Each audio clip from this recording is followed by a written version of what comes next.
people need to see themselves in the stories that we're telling, because we are building inspiration. We are crafting these worlds of aspiration. We're saying who heroes are. We're defining hero and villain. And we're defining traits and behaviors that people should aspire to embody. Welcome to the AttractionPros podcast, where we discuss the latest trends and challenges facing the attractions industry today. We chat with some of the top leaders in the field and provide resources that will help develop your career in this great industry. I am Josh Liebman. I am obsessed with the guest experience and helping attractions make that their top priority for success. And I'm Matt Heller. I am passionate about organizational effectiveness, leadership development, and employee engagement. Now sit upright, hold on tight, and get ready for the AttractionPros podcast. Hey, Josh, how are you? Hey, Matt, I'm doing really well, but I got to know, how are you? I am triple quadruple-tastic today. Woo, is that 12 times? You're going to make me do math? Well, there'd be no math. Hey, this I have is a not question. The Math Pros podcast. No, it's not. Thank goodness. We would have been done with episode 1. How would we know? That's right. That's right. I have a question for you. Okay. It's not a math question, is it? It is not a math question at all. It's more of a recollection in your history kind of question. Yeah. Have you ever flipped a table? Yes. You have. Are you able to share the circumstances? I'm sure it was all in good fun. I don't know why I answered so quickly. Like, yes, I have this distinct memory of flipping a table. I just imagine that I'm sure at some point in my life I've flipped a table. You have. Well, our guest has, or whether it's literally flipping a table or figuratively flipping tables, Cynthia Sharpe is someone who is not afraid to get in and get her feet dirty, get her hands dirty, and flip some tables and tackle some tough subjects.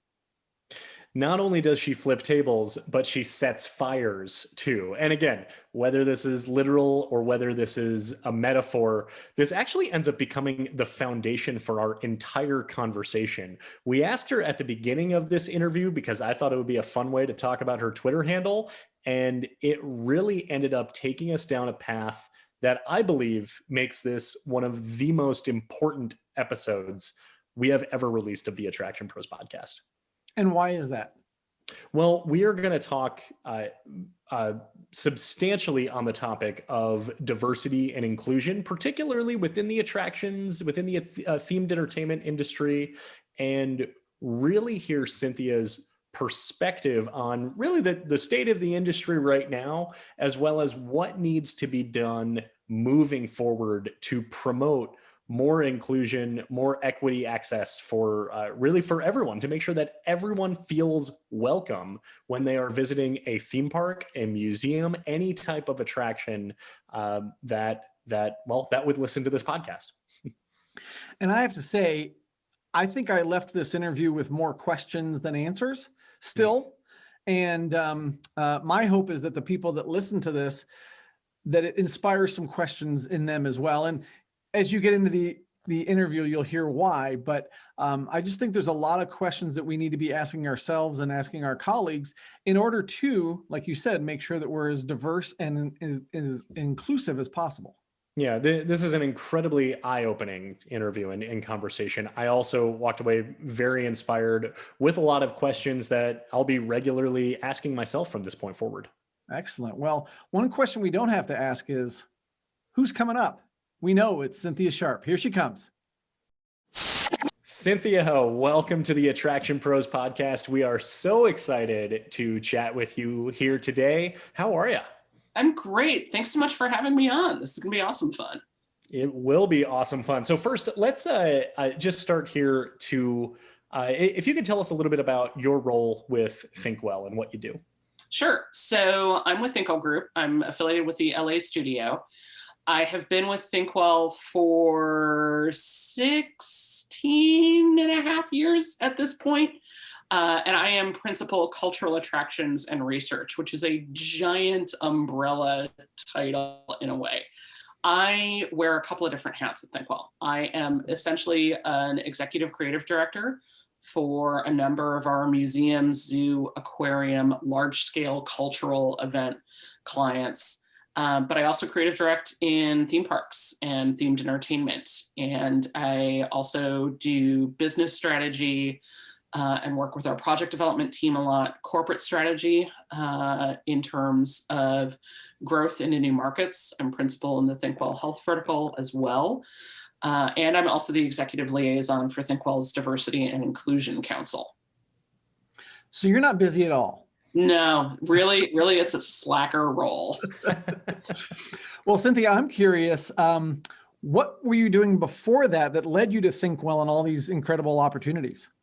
So I will attempt to keep this short. The very short version is I used to live in Chicago, and I was at the Museum of Science and Industry in Chicago. I was there for just shy of 7 years. And I started out as an education manager for a temporary and traveling exhibit that they brought in, and then moved into exhibition development, which is essentially their equivalent of a creative director, and project management, strategy and business planning on temporary and traveling exhibits. I was there, like I said, for just shy of 7 years, had 7 different roles. It was a great way to learn the museum side of the business and all that goes into making both traveling exhibitions and large scale permanent exhibitions. And then my partner got a tenure track job down here. They're a professor. And so we moved to Kansas. I freelanced for 1.5 years, and then Thinkwell was one of my largest clients, and I joined the company as a member of the core team, and I've been with them ever since. That's really cool. That's a cool story of starting with MSI and developing there, and then really basically kind of branching out on your own to an extent for that period of time, and then being able to land with Thinkwell and being able to kind of go down that path. As we're talking about your bio and your intro here, we really can't avoid talking about your Twitter handle. So tell us, what does it mean, Cynthia Sharpe, flipper of tables, setter of fires? I kind of haven't met a hard topic I'm not willing to really just go to the mat over. I think, backing up a step, the museum world and its heavy mission focus, starting out my museum career on the south side of Chicago, was really illuminating. And although museums are deeply problematic places, when you start your themed experience career in a space that's focused on how do we serve audiences who've been traditionally marginalized? How do we reach people who might not feel comfortable in our halls? What stories are we telling? Whose faces are we showing in our exhibits? It's a perspective that you bring with you the rest of your career. And so I brought that into the broader umbrella of themed entertainment working at Thinkwell. And I have been that loud, obnoxious person at IAPA and TEA and Summit and SATE and ASTC, the Association of Science and Technology Centers, and AAM, the American Alliance of Museum Conferences, and other ones, going like, hey, the places we're designing and building aren't equitable. They're not welcoming for everybody. Some of the stories we tell are exclusionary or even outright hurtful. We need to do better, and here are some ways that we can. And I've been doing that for a fairly long time. The reality is, at this point in my career, I am a 47-year-old white woman with an executive title. I can flip tables and set fires and make people engage in conversation that my BIPOC contemporaries or more junior colleagues can't safely. I have a tremendous amount of privilege. And part of that privilege is using, part of the point of having that privilege is to use it to flip the tables and set the fires. So I'll borrow something I saw on the Harriet B, the Daughters of Harriet B website, where you said using your powers for good, right? Mm-hmm. And so I I'm getting from what you're saying is that you're using your loud personality really to bring up issues that people should have been talking about anyway, but it took some sort of spark to get them to really engage with it. So what's that process like, in a room full of people who, they just don't want to talk about it, or they've been kind of pushing it under the rug for years? Tell us how you flip that table. It does kind of depend upon the room, who's in the room, and what the room has been doing so far, which I realize is a little bit of a non-answer, but I'm going to play it out in a couple of different ways. So TEA SATE back in 2019, the before times, the entire theme of the conference was diversity and inclusion. So people had been primed for it, but I was asked to be the last speaker and to really be a call to action, to have people walk out of that theater after 2 days of talking about and engaging with the material in a way that no other themed entertainment focused conference really had for the entirety of the conference schedule. To really be that, like, go off, tilt at windmills, do good, kind of thing as the conference wrapped. But I also knew that it was really numbing, like 2 days of stretching muscles you didn't know you had, and 2 days of having the veil ripped off your eyes in some cases, having to go, oh, wow, I designed that thing and oh, that wasn't, oh no. And that's really hard. And so you can actually find the video on YouTube. It's on the TEA channel.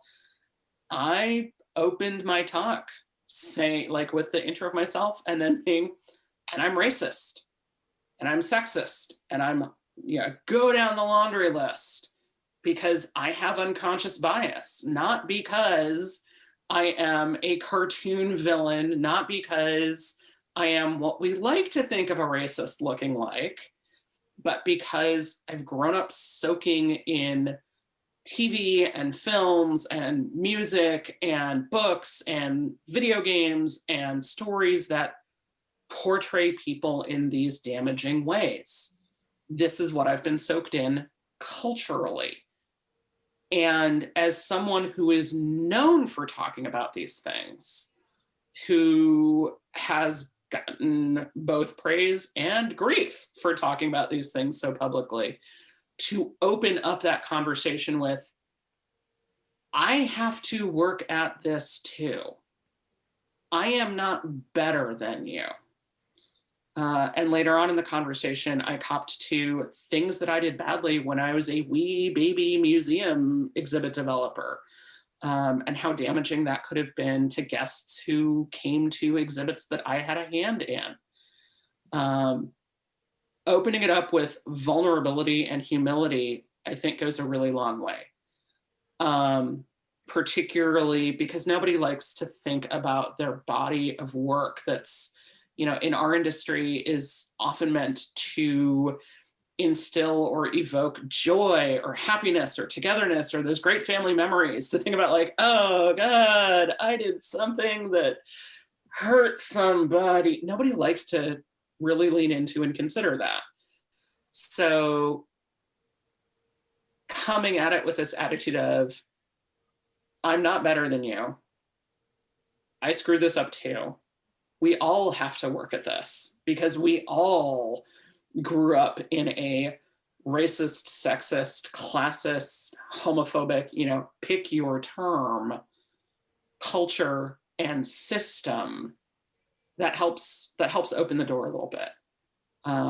It helps sort of de-escalate the natural, oh no, I'm good, I'm okay, I don't see color, or I'm a good liberal. It's like, you're still benefiting from structures that were built in and steeped in racism, for instance. So sort of de-escalating from the get-go a little bit really helps in those rooms that tend to have a lot of power, because conference rooms tend to have a lot of powerful people in them. They're the people who can afford to go to those conferences. But if I'm in a creative meeting, if I'm in, a situation like that, if it's an internal meeting, I hold a lot of gravitas as an example. I can model in the moment. I can follow up with somebody and be like, okay, I know that this is reflexive for you, but I need you to stop saying ladies and gentlemen when you walk into the room, or saying, hey ladies, when you walk into the room, because not everybody who's in that room identifies as a woman. And they might not feel comfortable bringing it up with you directly because you are 2 notches above them on the ladder, kind of thing. Mm-hmm. It's always challenging to navigate with a client, particularly cross-cultural clients, because norms are different culture to culture. In those instances, I tend to go back to, who are we designing this for? We're designing it for the guests. Who are your guests? Okay, let's talk about the varying needs of the guests, because ultimately, if you disenfranchise a significant percentage of your potential audience, you're damaging your own bottom line.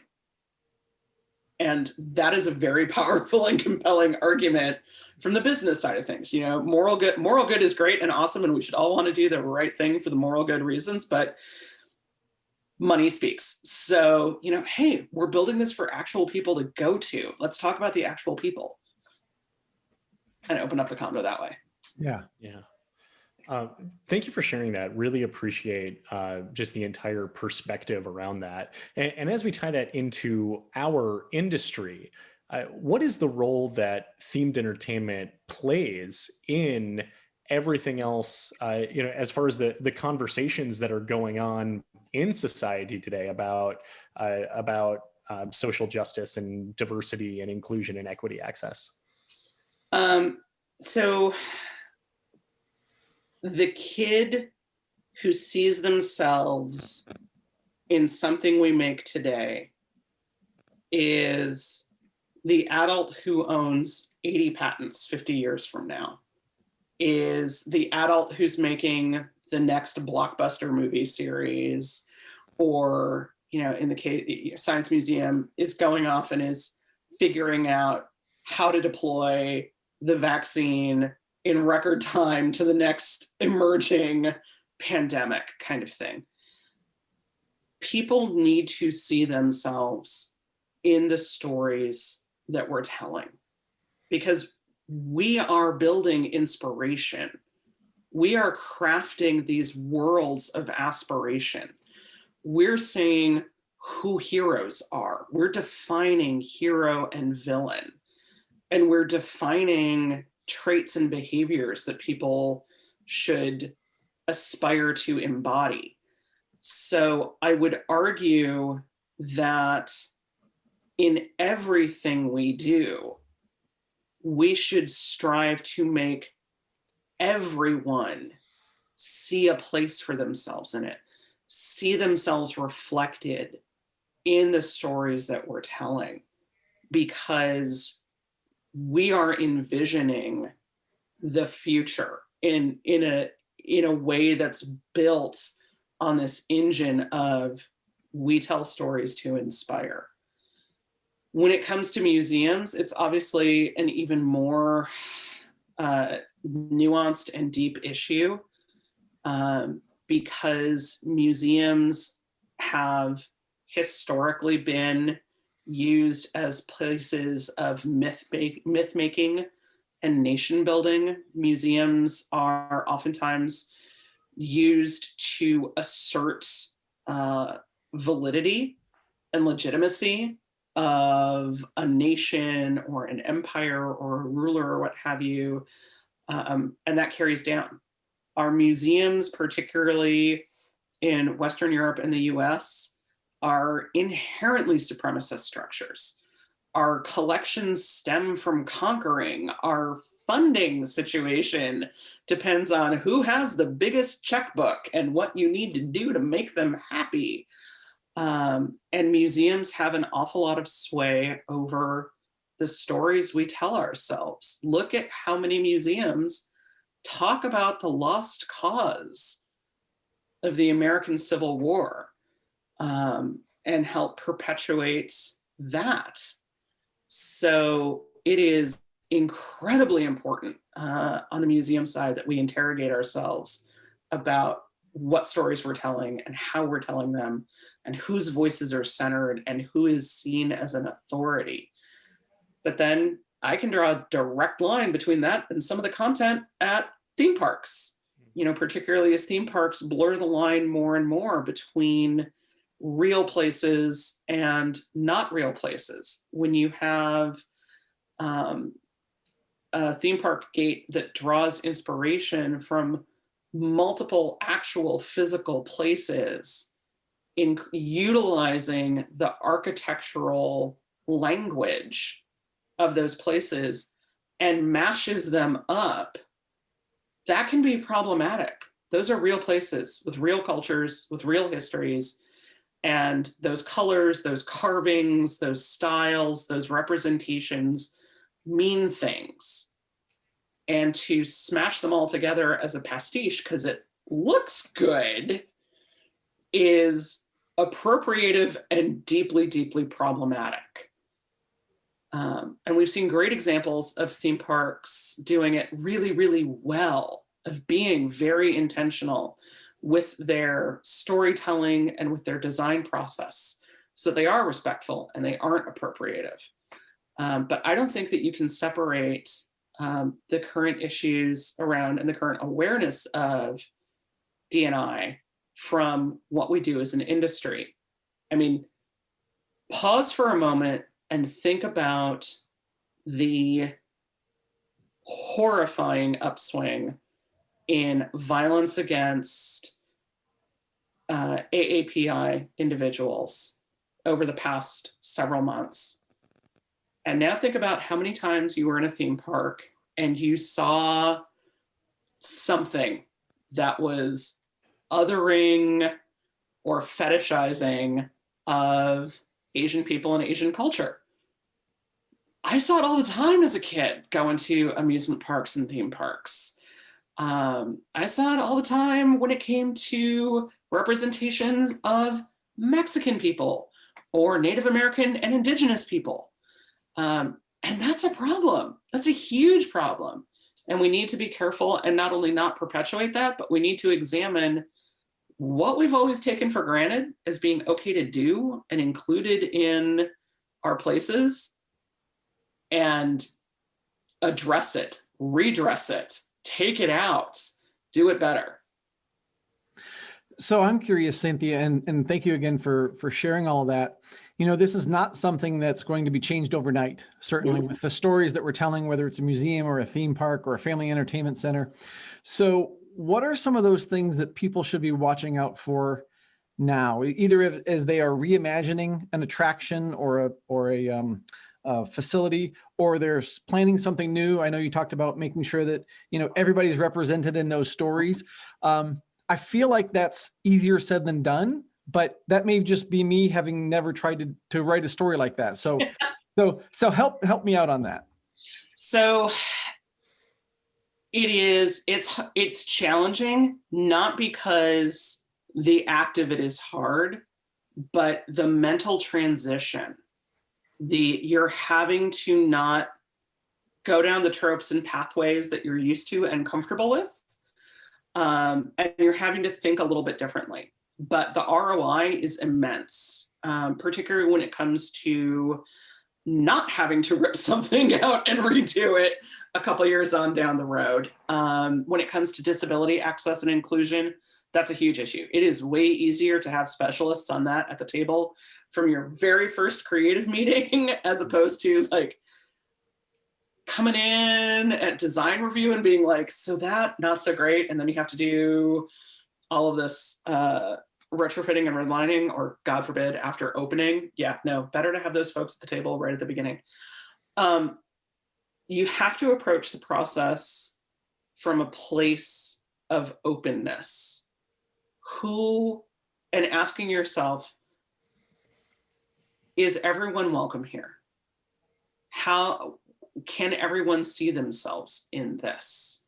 And it helps to have a really inclusive team around the table. And I use the word inclusive, not diverse, because it's not enough to have people of varying backgrounds, identities around the table. Everybody has to be empowered. I can have a Benetton ad around the table, but if not everybody has a voice, if everybody is just there as these silent, yes, great, we had this diverse team and they said it was okay. No, then you have not done the process right. It needs to be inclusive from the get-go. And if you do that, it actually comes along much more naturally. But you need to make sure everybody's empowered so that somebody can speak up and say, you know what, we've done this, but by making the villain look like, sound like, be dressed like, what have you, that makes it sound like we're saying they're a insert name of identity group here. And that's offensive. So people have to be empowered to speak up and say, can we do it this other way instead? So that we're not villainizing someone or excluding someone. So if you make that inclusive team from the get-go, it helps tremendously. That's really interesting and makes a whole lot of sense. Hearing it almost sounds like a no-brainer of you should and why didn't you before if you made those errors. And I want to go back to something you mentioned too, as far as representation of culture in themed entertainment. You did say there are many who are getting it right and doing really well. And then you also use the word fetishizing kind of on the other side of the coin as well. What is, and I've got to imagine that it can't be intentional. It just came across that way because they didn't have those people sitting at the table. But as far as just where the tipping point is between respectful and fetishizing, how can the storytellers and the creators make sure that they want to tell that story that is entertaining and accurate while at the same time very respectful to the culture that might be represented? And I imagine that having those people at the table is probably the first step, but kind of thinking maybe retrospectively, as far as I'm now thinking of certain attractions that I've been on, thinking, they probably didn't have those people, at the table. And we could cite examples if we wanted to, or we could leave it anonymous. But as far as just where that balance is to make sure that it can come across, to make sure that everyone is welcome there when they come visit. So I jokingly have my own sort of shorthand of like, if this would have been an okay and accepted Halloween costume when I was an 8-year-old, but now is like, oh, that's a good sign that we're doing it wrong. That's a good sign that no, that is not acceptable. I am of the generation of women where there was, and I know that this wasn't across the entire US, but we lived in Florida on the East Coast from when I was 8 until I was 13. And one fine day I came home and my mom was staring at a piece of mail, absolutely confused. She had been raised north of Chicago. And my dad and I had been invited to participate in and I apologize for the term, it's what it was called, Indian Princesses, which apparently was this like total culturally appropriative, put little white girls in faux Native American garb and have a quasi young girl debutante ball kind of insanity. And it was perfectly acceptable. And as my mom, a Northerner who was trained as a clinical social worker and had triple majored in college and had studied a great deal of social justice work, although it was not called it that at that time in that educational context, was like, I'm sorry, no. And attempting to explain to all of the moms of my peer group, no, absolutely not, over my dead bodies, and they will not be doing this, and here is why, got just like absolute blank looks and confusion. So, the whole fetishization issue is one that has been around a long time. We continue to see it particularly in relation to Asian and Pacific Islander women. Having people around the table, hiring in SMEs, because you don't want, like, if you have one BIPOC person on your team, you don't want them to always have to be the Lorax who speaks for the trees.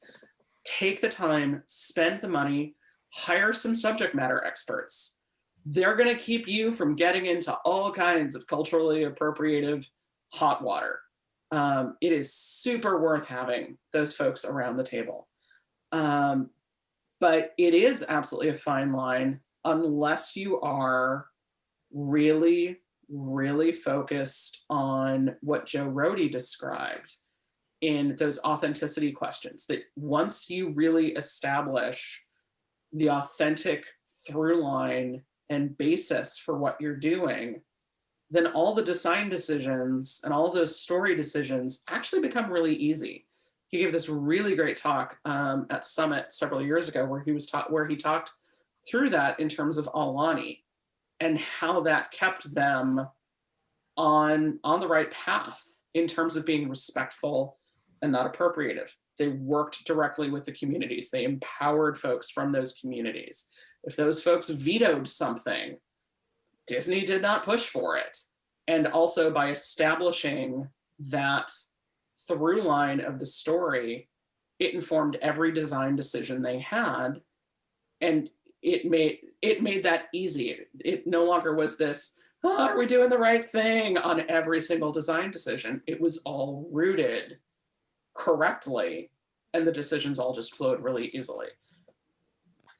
Yeah, it sounds like starting with the right mindset and the right people around the table is a really critical piece of that. And, you know, your story from Florida has me thinking about when I was a kid and I was part of something called the Indian Guides. And this was, you know, for young boys and their dads to learn about Indian, I'm air quoting, or Native American culture. And I was on the Mohawk tribe and had a sweatshirt and the whole thing. And now I'm totally rethinking how appropriate that might have been. But it's something that, you know, I cherished at the time. But again, now I'm thinking, I don't even know if they exist anymore, but I'm guessing they don't. It was kind of a precursor to Cub Scouts and Boy Scouts. But that was something that I enjoyed doing at the time, and I enjoyed learning and that kind of thing. And I think if it were probably presented in a more culturally appropriate way, it probably would have even had a better impact on me. So I think about those things as you're talking about your examples that I've even had that I don't think about now as being detrimental to my upbringing, but certainly could see how this is probably no longer appropriate. Right. And not only not, on the one hand, not detrimental to your upbringing, you talk about it fondly, probably a great bonding thing between the kids who participated and their parents, and yay for that.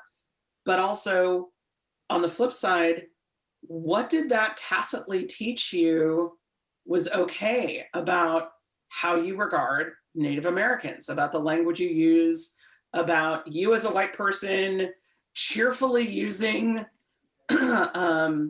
sacred or ceremonial garb or imitations thereof, you know, co-opting their culture for you. I don't know a ton about Indian Guides. The Indian Princesses thing was like this total co-opting. I'm like, there was no educational value there whatsoever.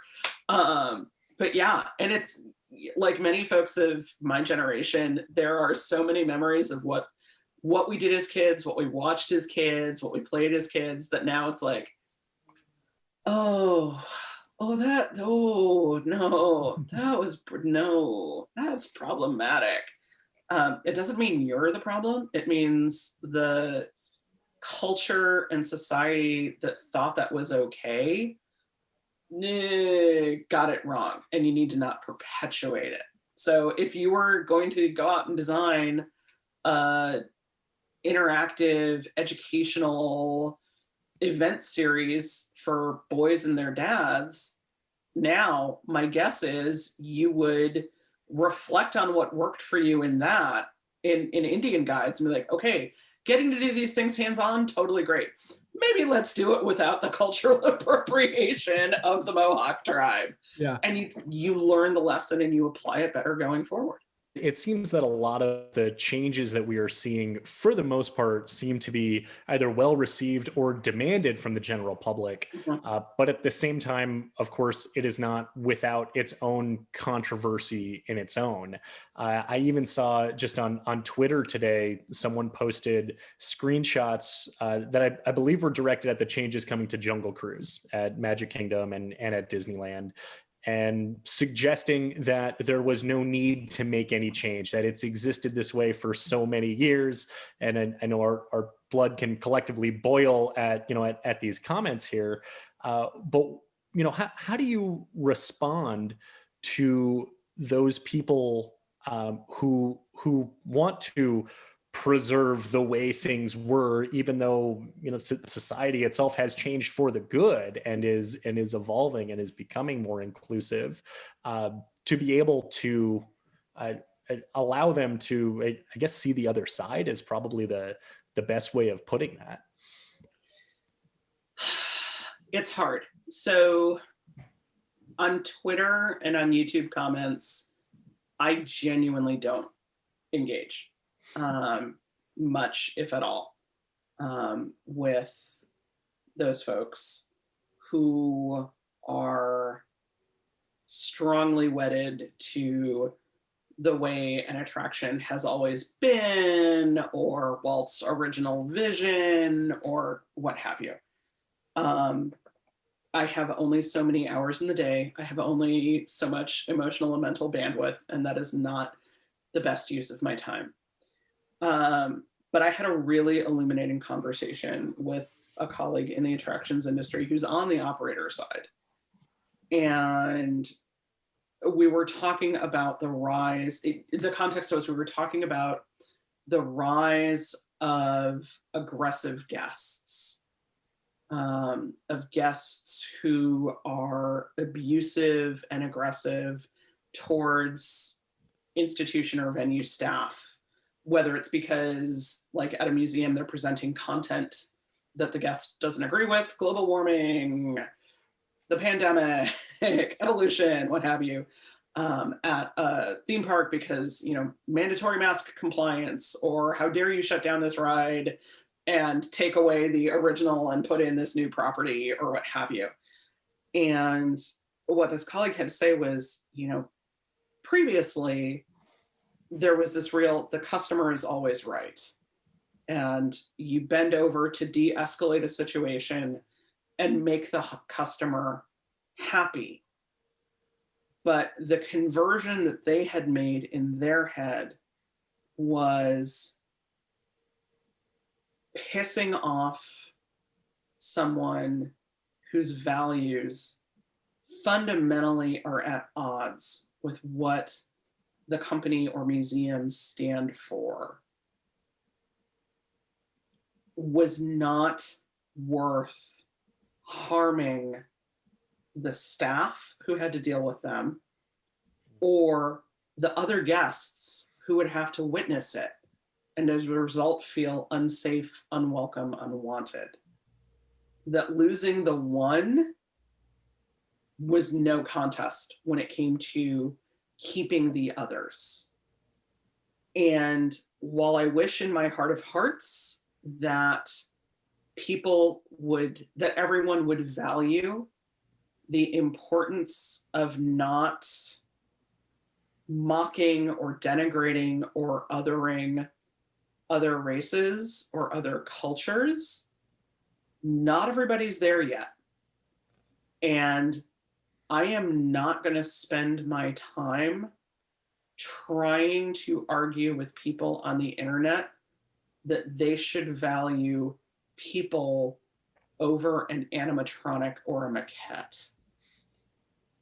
Yeah, I think just arguing over the internet is a bad idea anyway. It's a super bad idea anyway. on just about any subject. But I totally appreciate when you say you've only got so much energy, you've only got so much time.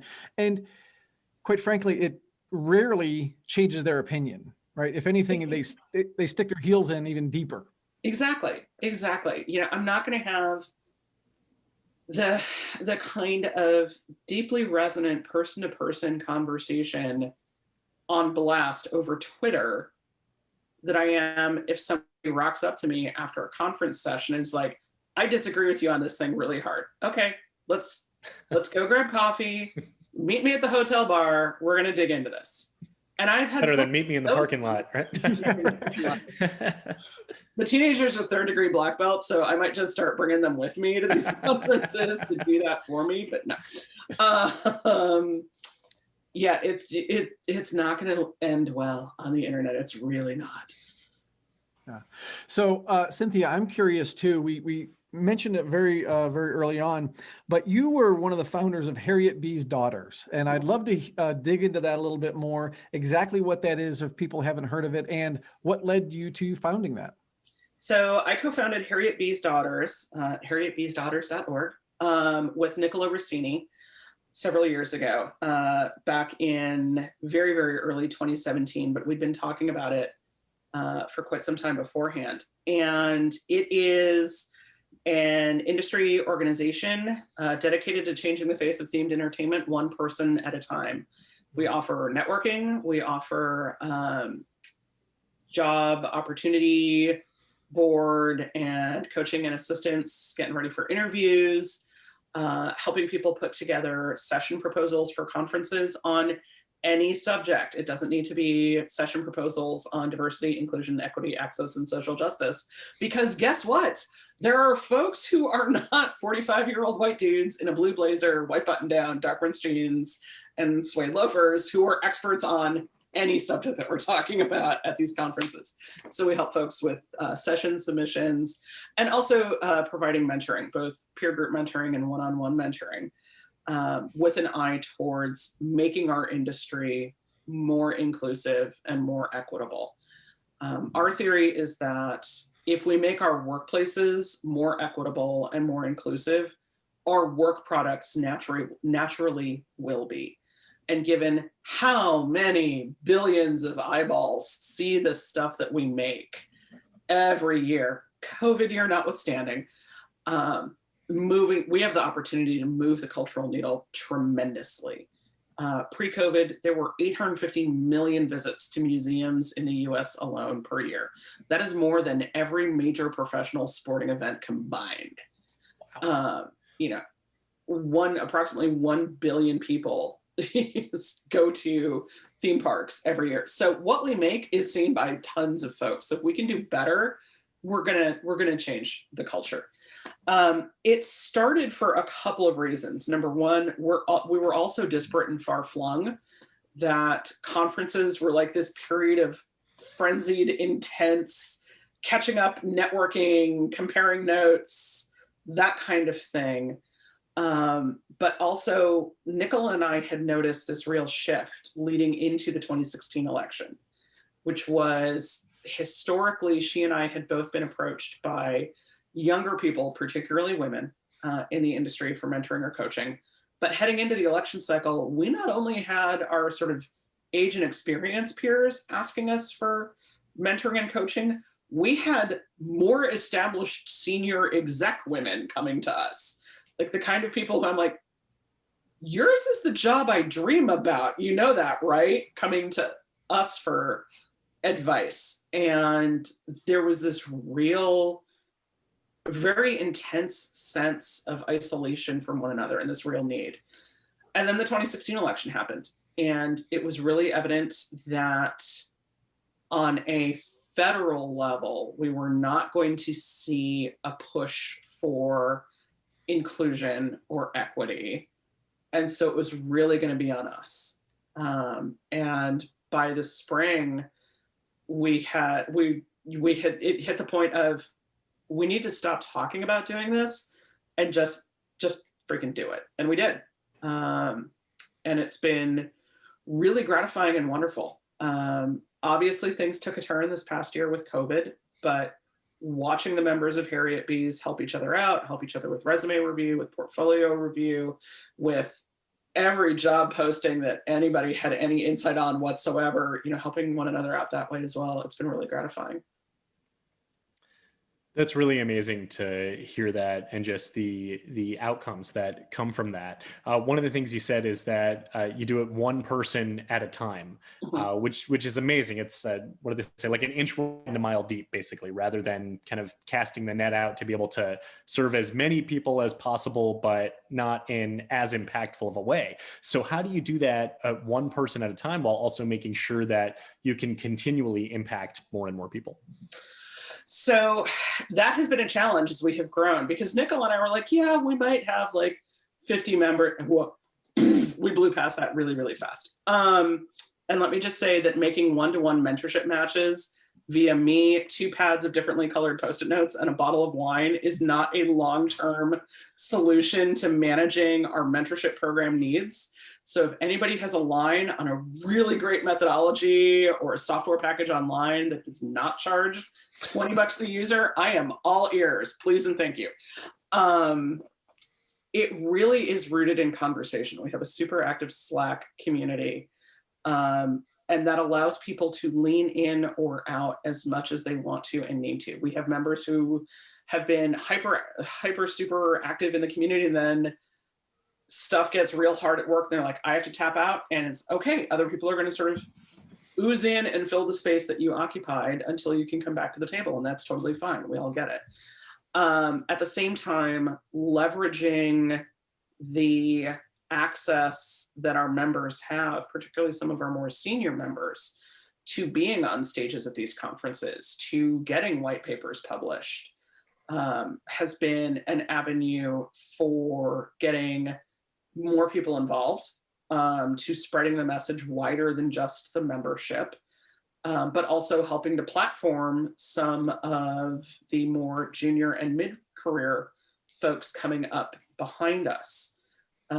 If you were at the Trends and Innovations panel at IAPA in, again, the before times, 2019, that was supposed to be Sean McCoy's and my swan song. We were handing off to a new generation, and we had 4 folks on that stage who had not presented at IAPA Museum and Science Center Day previously. Several of them were absolutely new to presenting at IAPA entirely. And the ability to pass the torch that way, to create space and then hold it for others, is a big part of what HBD is doing. Very cool. Very cool. Well, Cynthia, this has been an amazing conversation, and we're kind of getting close to the end here. But I have a quick question that we hadn't even planned. But what's your favorite book behind you? Oh gosh, what's on the shelf behind me? I have so many. Okay, that one's actually. Can I give you like 3 answers? Sure. Okay. Why not? Fiction is Dante's Inferno. I had an entire class in college, like a semester-long class on Dante, and the prof was like, so it turns out that heaven gets really repetitive and boring, because you can say it's awesome in Italian only so many ways before it begins to sound like he's sort of describing Las Vegas. So we're going to spend 14 weeks on hell because that's way more fascinating. So Dante's Inferno. Refuge by Terry Tempest Williams, which is, this is going to sound like such a light, happy read. She was at the Natural History Museum in Utah. She is a naturalist and a poet and writer, and her mom, like many other Mormon women, developed cancer related to the nuclear testing that the US government did out in the Nevada and Utah deserts. And Refuge is the story of her mom's cancer returning and the incredible impact that a drought was having on all the migratory birds around Great Salt Lake and their journey as a family. It is hard and awful and revelatory, and it's a great book. But The Cooking Gene by Michael Twitty. Everybody needs to read The Cooking Gene by Michael Twitty, because not only is what he cooks delicious and will make you want to go into your kitchen and cook immediately, but it is an absolutely eye-opening read if you're someone who designs stories to be told in public places, if you run places that tells stories. He is an African-American culinary historian, and has researched exhaustively the history of cooking in the American South and how it was impacted by the slave trade and the movement of enslaved people through the South. And he does historic facilitation and recreation at plantations and history museums across the South. And his is not the pretty sanitized version of when I would go to those places on field trips as a kid, but it is the hard, unflinching reality of what life was like for enslaved people in the big house on plantations. And so it is this, the book is this incredible tracing of his family's roots all the way back to the ancestors who were taken from Africa, and cooking and history and who makes history and who tells history in the American South. It's an incredible read. And he's Kosher Soul on Twitter. What is it? He is Kosher Soul on Twitter. Okay. Interesting. Thank you for those recommendations. No problem. Really interesting. Cynthia, if people want to know more about Thinkwell, if they want to get a hold of you directly or say hi on the socials, where would you send them? I would send them to, obviously, thinkwellgroup.com, which is our main site, or you can connect with us on LinkedIn. You can connect with me on LinkedIn. I am Cyn Sharpe, I think, on Twitter. I actually need to look at that because I changed my Twitter handle because my previous handle was, Cyn Sharpe, CYNSHARPE, because my Twitter handle, which was my online persona for the better part of 2.5 decades, it's really awkward when Blue Loop and the TEA are like tweeting at Chicago Wench. It's like, okay, the fiction of I'm going to maintain a professional Twitter and my personal Twitter is a fiction, and I just need to collapse it all into one. But yeah, you can absolutely reach out to me on LinkedIn, Thinkwell Group. You can connect with us on our website or via LinkedIn, or you can look me up on Twitter. Awesome. Any final message or words of wisdom for our audience? Many of the issues that we've talked about today, as I believe Matt said, this stuff is not going to get fixed in an instant. This is dismantling, tear down the walls, build a new kind of thing in many ways. And it can feel really daunting and overwhelming. But every day you can do one thing just a little bit better. You can listen to a different perspective. You can invite somebody else to participate in a meeting. You can read one short article to educate yourself. You can do one tiny thing every day. And if we all participate in ways big and small, it's going to get a whole lot better much faster than if we all were like, ooh, too much, I can't even begin. I think that's really, really great advice. And Cynthia, again, this has been a fascinating conversation, and thank you so much for your time today. And for everybody out there listening and watching, just remember, we are all Attraction Pros. Thanks for listening to the Attraction Pros podcast. Make sure to subscribe so you can tune in when new episodes release. And even better, please leave us a review on iTunes. For more information, visit AttractionPros.com.